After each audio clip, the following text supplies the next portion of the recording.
ఏ పని లేదు. ఏమంటున్నాడు? ఆ మందను వదిలిపేసి, ఎంత క్లియర్గా రాయబడి ఉన్నది యేసుప్రభు స్వయంగా చెప్తున్నాడు, గొర్రెల దొడ్డిలో ద్వారమున ప్రవేశింపక వేరొక మార్గమున ఎక్కువాడు.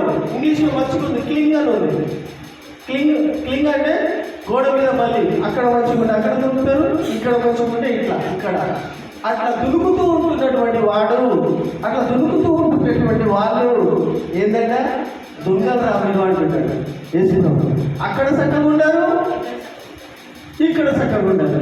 మళ్ళీ కొన్ని రోజులు కొన్ని వారాలు అయిపోయిన తర్వాత ఇంకొక ప్రవక్తలు వేస్తారు, ఇంకొక గొప్ప ప్రీచర్లు వేస్తారు. అక్కడికి వెళ్ళి మళ్ళీ క్లింగ్ అని ఇంకొక దగ్గర దొరుకుతారు. మనం ఏమంటాడు దేవుడు? దొంగయు దోచుకుంటారు. మీకు ఉన్నటువంటి మందలో మీరు ఉండకుండా, మొన్న నేను మా ఆఫీస్ దగ్గర మా షాప్ ఎదురుగా నేను రోజు చూస్తాను, ఒక ముసలాయనే ఒక ముసలామె గొర్రెలే మేకలు కాదు అవి, గొర్రెలను మేపడానికి పోతూ ఉంటారు. రోజు పోతుంటారు. నాకు మంచిగా అనిపిస్తుంది వాళ్ళు ఇద్దరు చూడగానే. ముసలు కట్టబట్టుకుని నడుస్తారు, నడవనికి కూడా రాదని వాళ్ళు గొర్రెలను మేపుతున్నటువంటి కాపలు తీసుకొని పోతూ ఉన్నారు. నా దగ్గర కొంచెం కూర్చొని వచ్చేటప్పుడు పోయేటప్పుడు పోతారు కానీ వచ్చేటప్పుడు నా దగ్గర కూర్చొని కొంచెం బిస్కెట్లు అవి తీసుకొని కొంచెం రెస్ట్ తీసుకొని పోతారు. 2 రోజులు 3 రోజులు. అయితే మందను కూడా గొర్రెల మందని కూడా తీసుకొచ్చి అక్కడ కూర్చున్న తర్వాత వచ్చేటప్పుడు ఏమో వచ్చి కూర్చున్న తర్వాత గొర్రెలు ఒక 20-25 గొర్రెలు అక్కడే ఉన్న తర్వాత అక్కడికి వెళ్ళి ఆ స్కూల్ ఎదురుగా ఇంకొక గొర్రెల మంద పోతుంది. వేరే గొర్రెలే కాబట్టి ఇంకొక గొర్రెల మందని తీసుకొని పోతాడు. 1 20 అక్కడ మంద తీసుకొని పోతున్నాడు. ఇక్కడ ఈ గొర్రెల కాపురి గొర్రెలు ఉన్నాయి కొన్ని, అవి ఎట్లా కనిపించినాయేమో ఆ గొర్రెలు పోతూ ఉండగా ఈ గొర్రెలు ఆగి ఉన్న గొర్రెలు టింగుమనే 3 గొర్రెలనే వెళ్ళిపోయినాయి. అప్పుడు ఉండగా క్లింగ్ అయిపోయినాయి. ఒక గొర్రె యొక్క లక్షణం ఏముంటుందో తెలుసా? ఒక గొర్రె ఎక్కడ చేస్తుందో ఎక్కువ గొర్రెలు అన్నీ కూడా అక్కడ చేస్తాయి. ఒక్కటి దులుకుతే అన్నీ దులుకుతాయి. గొర్రెల యొక్క లక్షణం, మేకలది కాదు. 3-4 గొర్రెలు ఇక్కడ మందలో మంచిగా వేసేసి వచ్చి కూర్చొని రెస్ట్ తీసుకుంటున్నారు. గొర్రెల కాపాడు బాగా పడతారు. ముసలు ఇద్దరు కూర్చొని రెస్ట్ తీసుకుంటుండే ఆటలు పోతుంటే ఈ గొర్రెలకి ఏం పని వచ్చినాయో ఆ గొర్రెలను చూడగానే ఇంకొకటి 3-4 కలిసిపోయినాయి. ఈ ముసలు ఏం చేయాలి? అక్కడ పోతున్నారు లేచిపోయి ముసలికి ఎవరికి వస్తలేదు, కట్టబెట్టడానికి వస్తలేదు. ఏమైంది అట్లా ఎందుకు కొడుతున్నావు? గొర్రెలాగా ఎందుకు కొడుతున్నావు అంటే అవు ఆ మందలే కలిసిపోతున్నాయి, నా గొర్రెలు ఆ మందలే కలిసిపోతున్నాయి. ఆ గొర్రెల కాపురేమో ముంగట ఉన్నాడు, ఆ విసగలోని నాగలా వాటి అట్లనే వెళ్ళిపోతుంది. అట్లనే పోతున్నాడు. ఈ ముసలు చాతగాని ముసలు ఏం చేయాలి అంటే అగో ఉన్నాయి నా గొర్రెలకు నేను రంగు పూసిన చూడు, పచ్చగా రంగు చూడు, ఆ గొర్రెలు తీసుకురాబోయే వాడు నా గొర్రెలు తీసుకొని పోతున్నాడు. నేను యజమానికి ఏం చెప్పుకోవాలి, నా సీటుకి ఏం చెప్పుకోవాలంటే ఆ మళ్ళీ నేను వెళ్ళి ఆ కట్టి పట్టుకొని వెళ్ళి ఆ ముసలు లేవలేకపోతున్నారే నీకు నీ గొర్రెలు ఈ గొర్రెలు కలిసినాయంటే కలిసి కలవని సార్ కష్టపడి వస్తుంది కూర్చొని తింటాము అని వాళ్ళ విషయంలో చెప్పుకుంటాడు. అయితే ప్రేమిన వాళ్ళ ఏ మందలో కూడా ఉన్న మంద గొర్రెలు అట్లా జంప్ అయిపోతే ఆ జంప్ అయినటువంటి లాభం కానీ ఇటువంటి ఈ విధంగా ఇక్కడికి వెళ్ళేటువంటి వాళ్ళకి మాత్రం లాభం కాదు. అయితే దేవుడు అదే ఉపమానం ఇక్కడ ఏం చెప్తూ ఉన్నాడంటే ఏ మందలో నేను ఏర్పాటు చేసుకున్నాను, ఏ దొడ్డిలో నేను పంపించినాను ఆ దొడ్డిలో నేను మేపుతాను, నేను పోషిస్తాను. అదే వాక్యం చెప్తున్నది యేసుప్రభుల వారు. నేను గొర్రెలకు మంచి కాపరి అనేటువంటి అధ్యాయం ఒకసారి చూసుకుందాం. 10వ అధ్యాయం 1వ వచనం చదువుతూ ఉంటున్నట్టయితే కొన్ని గొర్రెలు ఉంటాయి. చదవండి.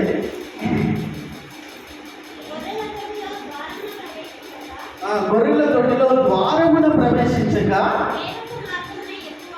వేరొక మందను వేరొక గొర్రెలను చూసి వెళ్ళేటువంటి వాడు దొంగలై ఉంటున్నారు, దోచుకుని వారై ఉంటున్నాడు. గొర్రెల కాపరి ద్వారపాలకుడు తలుపు తీయడు.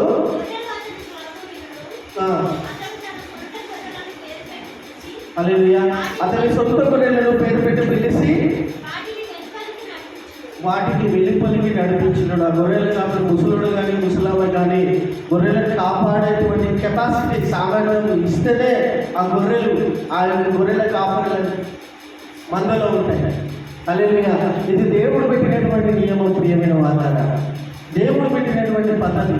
ఏ గొర్రెలు ఏ దొడ్డిలో ఉండాలో ఆ దొడ్డిలోనే ఉండి మేపుతాడు ఆయన. మేయడం అంటే ఏంటి? తినడు. ఏ గడ్డి అయితే మీ కాపరి పెడతాడు, ఏ గడ్డి అంటే గడ్డి పెట్టారు, ఏ ఆత్మీయాహారం అయితే మీకు పెడతారో అది స్పష్టంగా ఉంటుంది. అది బైబిల్లో తెప్పించి పెడతాడు. ఆత్మీయాహారం అనేది ఆ మందతో కలిసి మీరు తినాలా. బయట ఆకర్షణీయకరంగా ఉన్నది, గొప్పగా ఉన్నది, ఇంకేమేమో జరుగుతున్నాయని చెప్పైన వరకు క్లీన్ అయిన వరకు మళ్ళీ ఇంకోటి కనిపిస్తుంది కొన్ని వారాల తర్వాత, కొన్ని నెలల తర్వాత. అట్లా క్లింగ్ అనుకుంటే నువ్వు ఎక్కడికెక్కడికి వెళ్ళిపోతావు అంటే లాస్ట్కి బైబిల్ ఏం చెప్తుంది అంటే ప్రస్తుతానికి వెళ్ళిపోతావు అంట.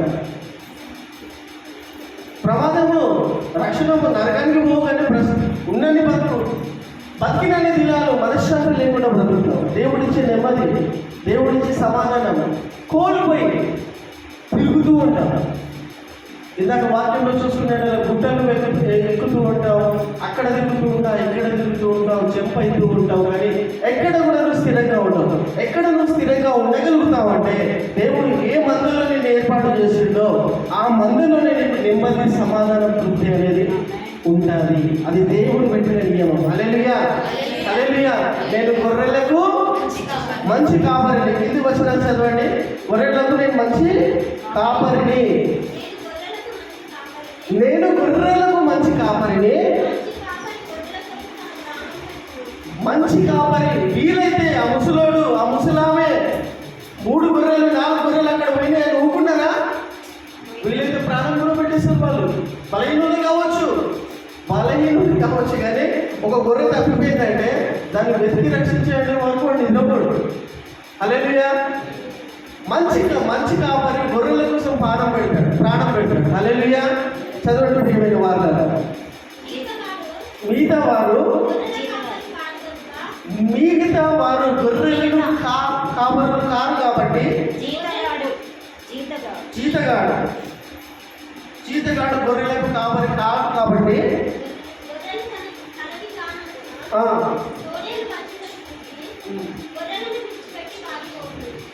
చూసారా? ప్రియమైన 8వ వచనం చూద్దాం. 8వ వచనం యోహాను సువార్త 10వ అధ్యాయం 8వ వచనం చదువుకుందాం.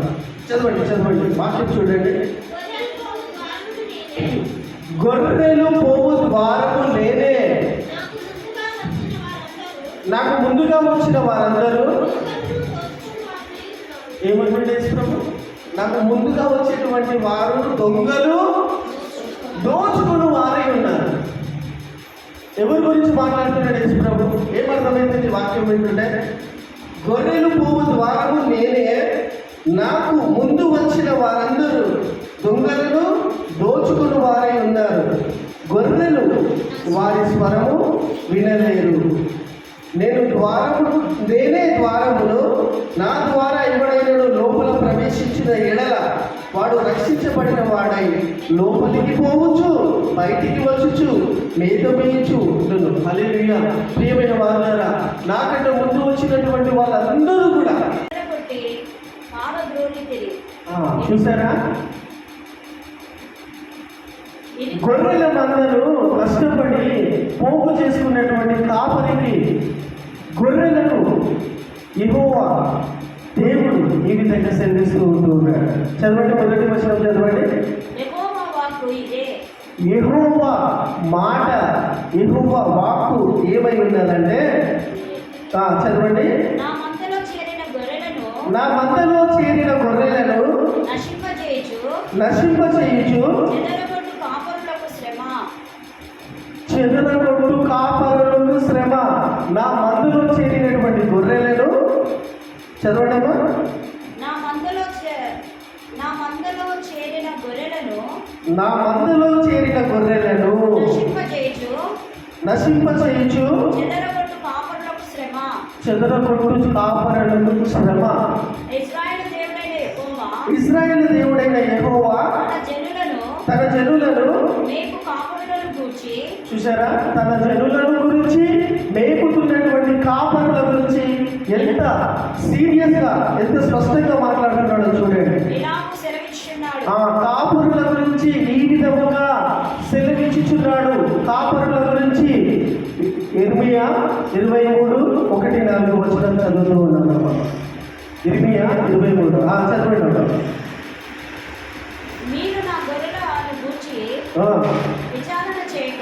మీరు నా గొర్రెలను గురించి విచారణ చేయక నేను మేపుచున్న గొర్రెలను చూసారా, నేను మేపుచున్న గొర్రెలను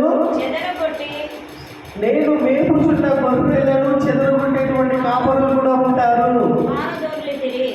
చెదరగొట్టే పారదోలేసిరి.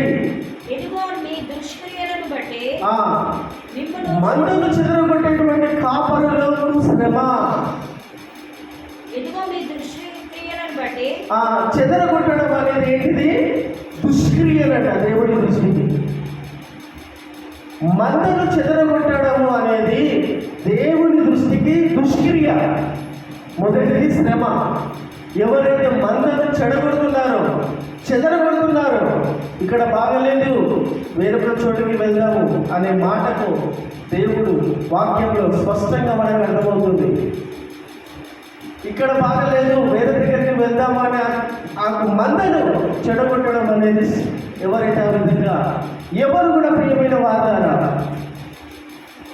లైవ్లో ఉండి చెప్తున్నాను, నేను యూట్యూబ్లో ఉండి చెప్తున్నాను, గర్వంగా చెప్తున్నాను, స్పష్టంగా చెప్తున్నాను, క్లియర్గా చెప్తున్నాను. ఎవరు కూడా సంఘ సభ్యులు, ఏ మందైనా, ఏ చర్చ్ సభ్యులైనా కానీ కూడా మా చర్చికి రండి అని చెప్పకూడదు. మా చర్చికి రండి, అక్కడ బాగుంటుంది, లేకపోతే ఇంకొక చర్చికి అంటే ఏం చెప్పాలనుకుంటున్న వాక్యం ఏంటంటే, నువ్వు ఈ మందిరానికి రమ్మని ఎప్పుడు కూడా చెప్పకూడదు. ఎందుకంటే ఆల్రెడీ వాళ్ళు సంఘంలో స్థాపించబడి ఉంటున్నారు, ఏర్పాటు చేయబడి ఉంటున్నారు, నాటబడి ఉంటున్నటువంటి ఆ మందను నువ్వు ఇన్వైట్ చేస్తున్నట్టయితే ఆ సంఘ సభ్యులు కావచ్చు, ఇంకొక మందల నుండి నువ్వు మా మందలో చేరు అని అంటున్నటువంటి కాపరులకు, అట్లాగా నియమించినటువంటి వాళ్ళ కింద నియమించినటువంటి కొంతమంది ద్వారపాలికులకు, అంటే కొంతమంది అఫీషియల్స్కి, కొంతమంది ఎగ్జిక్యూటివ్స్కి మీరు ఇన్వైట్ చేయండి.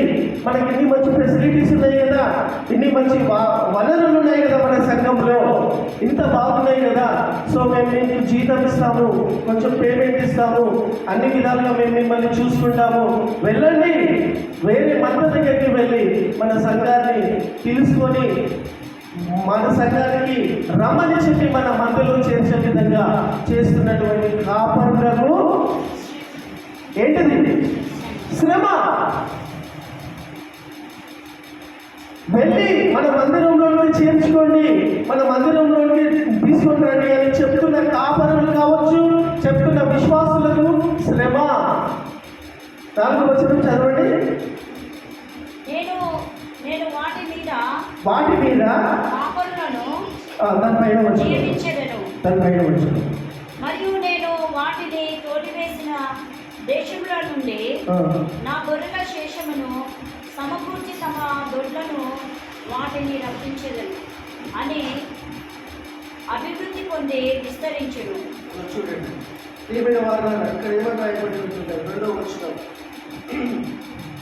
ఇశ్రాయేలు దేవుడైన యెహోవా తన ప్రజలను, జనులను మేపు కాపరులను గురించి ఇలా సెలవిచ్చుచున్నాడు. మేపుచున్నటువంటి స్థానికంగా కాపరి అనే మాటకు బైబిల్ ప్రకారంగా, వాక్యానుసారంగా కాపరి గొర్రెలు గుర్తుపట్టాలా. కాపరి అంటే వాడు మందలో మాదిరిగా ఉండాలా. కాపరి అనేవాడు స్ట్రీట్ లైట్లో కానీ, ఎల్ఈడి స్క్రీన్లలో కానీ మంచిగా ఉన్నాడు కదా, ఇంకేదో విధంగా ఉన్నాడు కదా, వాక్కు చాతుర్యం ఉన్నది కదా, పలుకుతుంటే అద్భుతాలు జరుగుతున్నాయి కదా అనేది వాక్యములకు వ్యతిరేకము, వాక్యానికి విరుద్ధము. ప్రియమైన వారులారా, ఈ వాక్యంను బట్టి నేను మీ అందరికీ ఏం తెలియజేస్తున్నానంటే చూడండి,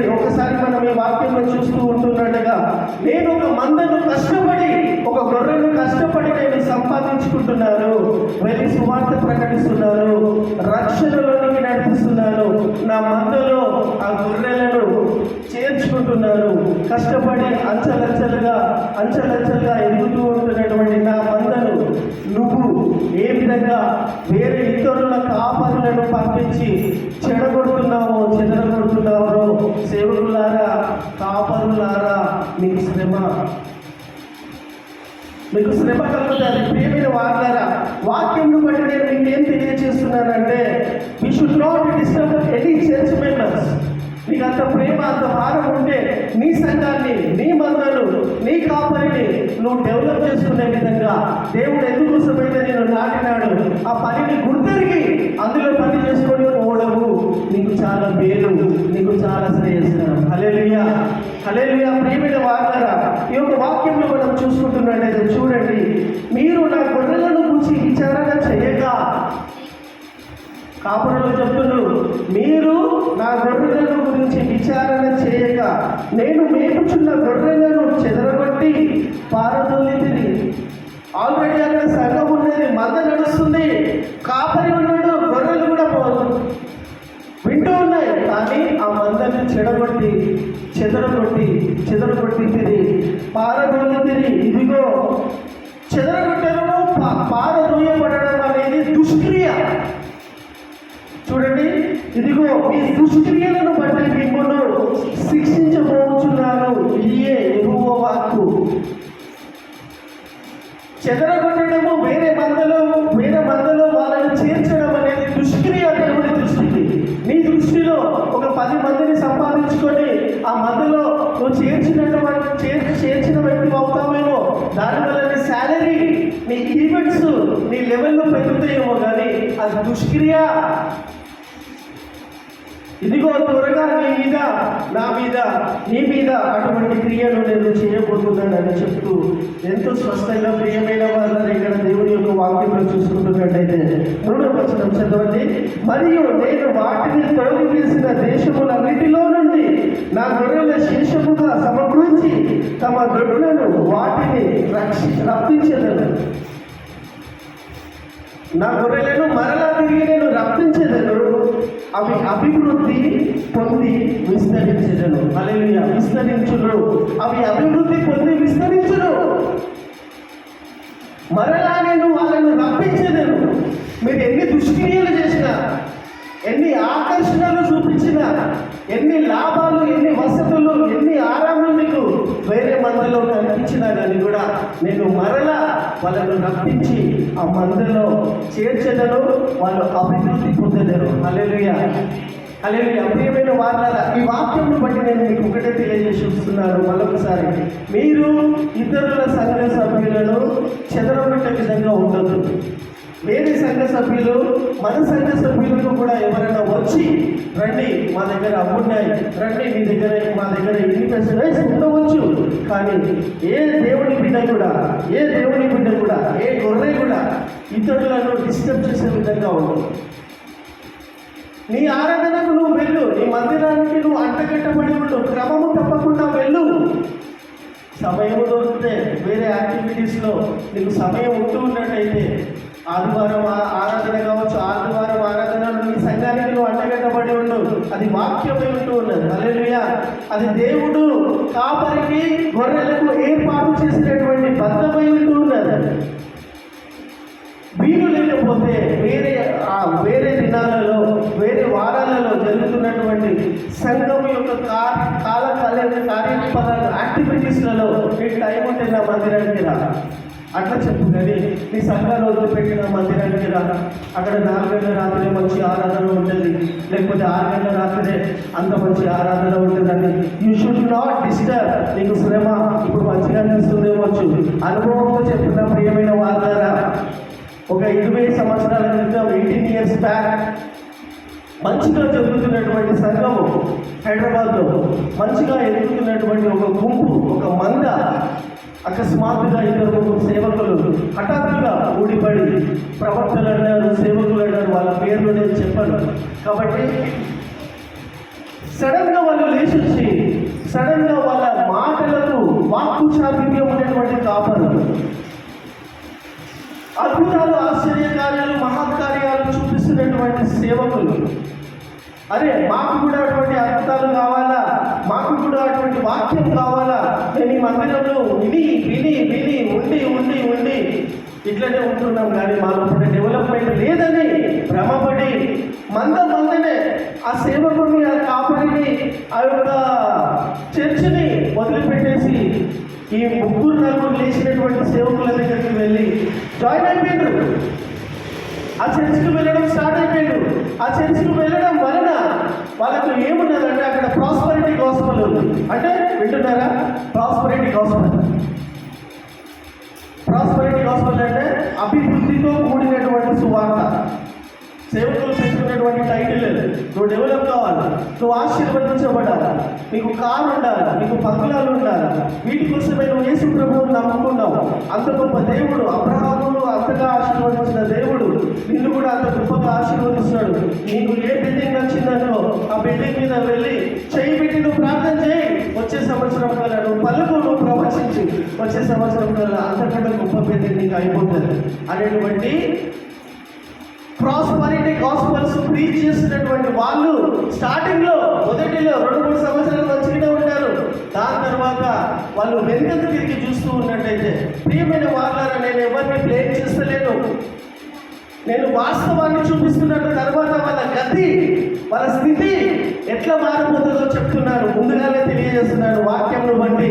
అరే అక్కడ అద్భుతాలు ఉన్నాయి, ఇక్కడ ఉన్నాయి కదా అని వెళ్ళి జాయిన్ అయిపోయాడు. జాయిన్ అయిపోయిన తర్వాత కొన్ని సంవత్సరాలు అయిన తర్వాత వాళ్ళకి అన్నీ వచ్చినాయి, సూట్లు వచ్చినాయి, బూట్లు వచ్చినాయి, శాలరీస్ వచ్చినాయి, వాళ్ళ కుటుంబంలో అన్నీ బాగానే ఉన్నాయి. కానీ మేము లాస్ట్కు తిరిగి చూసుకుంటున్నట్టయితే ఏం లేదు. వాళ్ళు ఆశీర్వదించబడ్డారు, వాళ్ళ కుటుంబ సభ్యులు దీవించబడ్డారు, అన్ని విధాలుగా మంచిగానే ఉన్నాయి, కానీ వాళ్ళే దీవించబడ్డారు, వాళ్ళే ఆశీర్వదించబడ్డారు వ్యక్తిగతంగా, కానీ అన్ని బాగానే నడుస్తున్నాయి. కానీ మేము దేవుని కోసము, ఎందుకోసమైతే దేవుడి కన్నా ఏర్పాటు చేసుకుంటాం ఆ పని చేయలేదు. దేవుని కోసము నేను చేసింది ఏమీ లేదు. ఏమైనా చేసినావా? బాగా ఆలోచించండి మీరు. దేవుని కోసం నువ్వు ఏమైనా చేసినావా?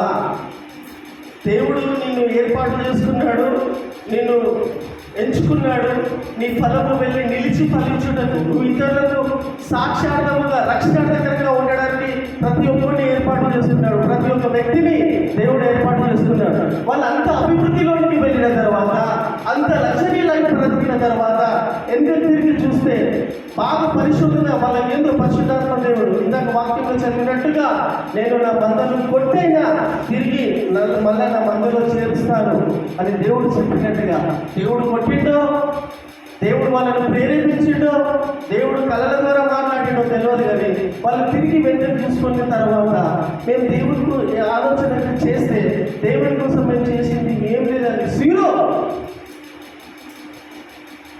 బాగా ఆలోచించాలి ఈ విషయం మీరు. దేవుడి కోసము నేను చేసింది ఏం లేదు, కానీ నేనైతే నా కుటుంబం అయితే దీవించబడ్డా, ఆశీర్వదించబడ్డా, కానీ దేవుడి కోసం నేను చేసింది ఏం లేదు అని కొన్ని సంవత్సరాలు వాళ్ళు కొనసాగిన తర్వాత పశ్చాత్తాపం పడి దేవుని కోసం కొన్ని ప్లాట్ఫామ్స్ ఉంటాయి. ప్రియమైన వాళ్ళ కొన్ని పరిచర్యలు ఉంటాయి. అన్ని పరిచర్యలు కూడా దేవుని చేత ఏర్పాటు చేయబడిన పరిచర్యలే. హల్లెలూయా. అన్ని పరిచర్యలు కూడా దేవుని చేత ఏర్పాటు చేయబడినటువంటి పరిచర్యలే. కాకపోతే కాపరుల యొక్క స్వార్థంలో బట్టి, సేవకుల యొక్క స్వార్థంలో బట్టి దేవుడు నిన్ను ఎందుకోసం ఎక్కడైతే ఏర్పాటు చేసుకున్నావో దేవుడు ఒక దర్శనం ఇస్తాడు. ఒక పరిచర్య కొనసాగించాలి అంటే దేవుడు ఫస్ట్ ఆఫ్ ఆల్ నీకు ఒక విజన్ ఇస్తాడు, ఒక గ్రామం ఇస్తాడు, ఒక ప్రదేశం ఇస్తాడు, చూపిస్తాడే, అక్కడికి వెళ్ళమని చెప్తాడు. కొన్ని వరాలను నింపి నీకు పంపిస్తాడు.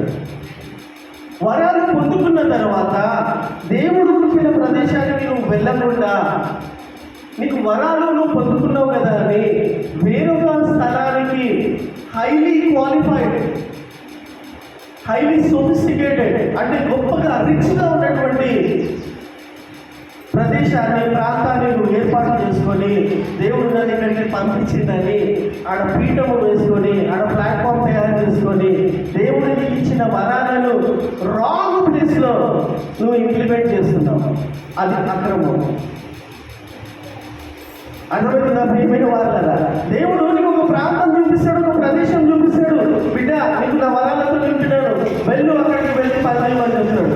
అదేంటిదో ఏమో తెలియదు కానీ గత 20 సంవత్సరాలు 18 సంవత్సరాల నుండి నేను చూస్తున్నా అందరూ వచ్చి హైదరాబాద్, సికింద్రాబాద్ ఏరియాలో సెటిల్ అయ్యారు. 20 సంవత్సరాల నుండి చూస్తున్నా నేను.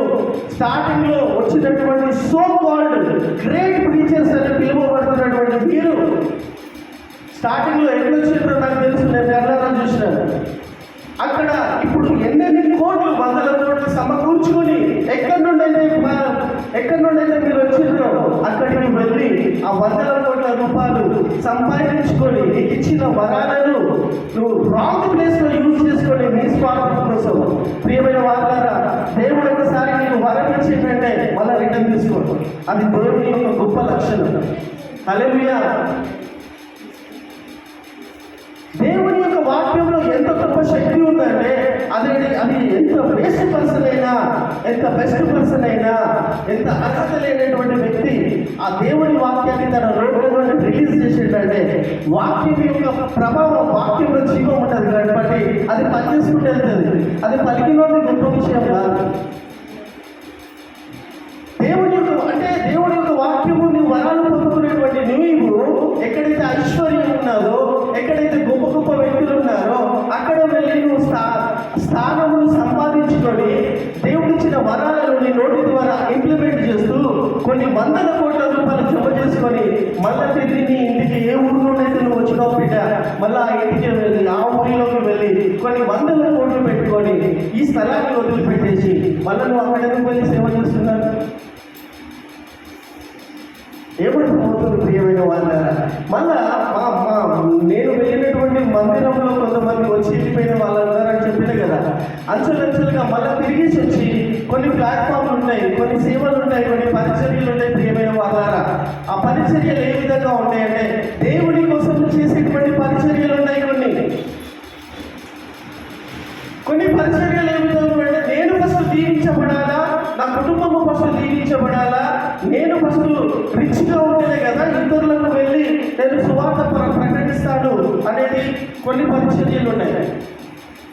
కొన్ని సంవత్సరాల తర్వాత, ఒక 10 సంవత్సరాల తర్వాత ఈ 3-4 సేవకులు సడన్ గా లేచినటువంటి సేవకుల దగ్గరికి వెళ్ళి జాయిన్ అయిపోయి అక్కడ వాళ్ళు రిచ్గా ఉండి అన్ని విధాలుగా పేరు ప్రఖ్యాతలు పొందుకొని మళ్ళీ తిరిగి వెనుక చూసిన తర్వాత మేము దేవుడికి చేసింది 0 అని తెలుసుకున్న తర్వాత మేము దేవుని కోసం చేయాలా, దేవుని కోసం పరిచర్య చేయాలా, దేవుని కోసం పని చేయాలని తెలుసుకొని వచ్చి మళ్ళా మరొకసారి తిరిగేసి వచ్చి ఆ మందలో వాళ్ళు చేయండి కన్నీతో సాక్ష్యం చెప్పుకున్నారు. వాళ్ళు నేను చూసిన ఏడ్చుకుంటూ సాక్ష్యం చెప్పినారు, మేము దీవించబడ్డాం, మేము ఆశీర్వదించబడ్డాం.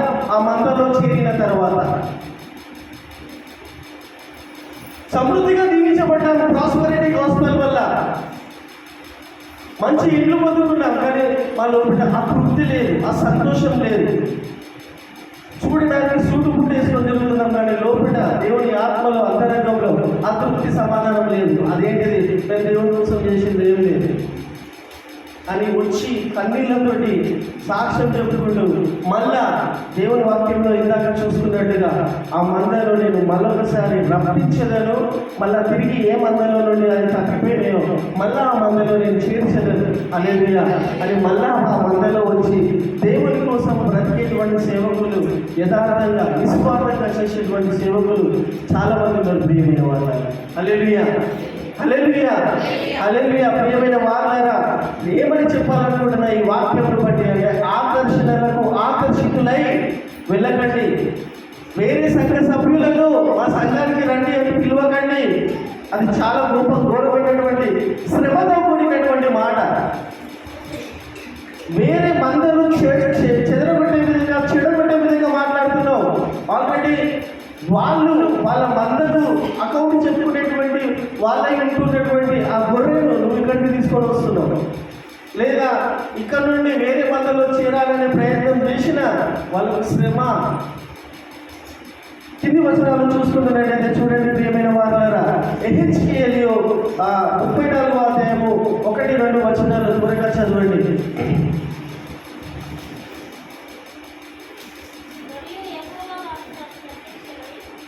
యెహోవా వాక్కు నాకు ప్రత్యక్షమై ఇలాగ సెలవిచ్చెను.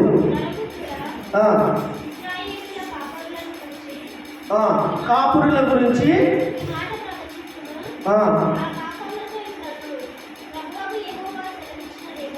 ప్రభువుకు యెహోవా సెలవిచ్చినదేమనగా,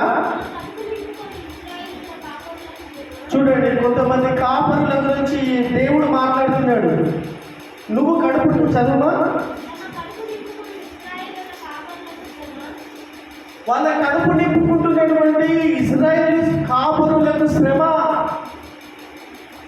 కాపరులకు వాళ్ళ కడుపులు నింపుకుంటున్నటువంటి కాపరులకు శ్రమ. చదువు. ఏం చేయాలి? కాపరులు గొర్రెలను మేపవలేదు కదా. మీరు గొర్రెలను వధించి వాటి కొవ్వును తిని వాళ్ళ బొచ్చును కప్పుకుంటున్నారు కానీ మీరు గొర్రెలను మేపుతలేరు.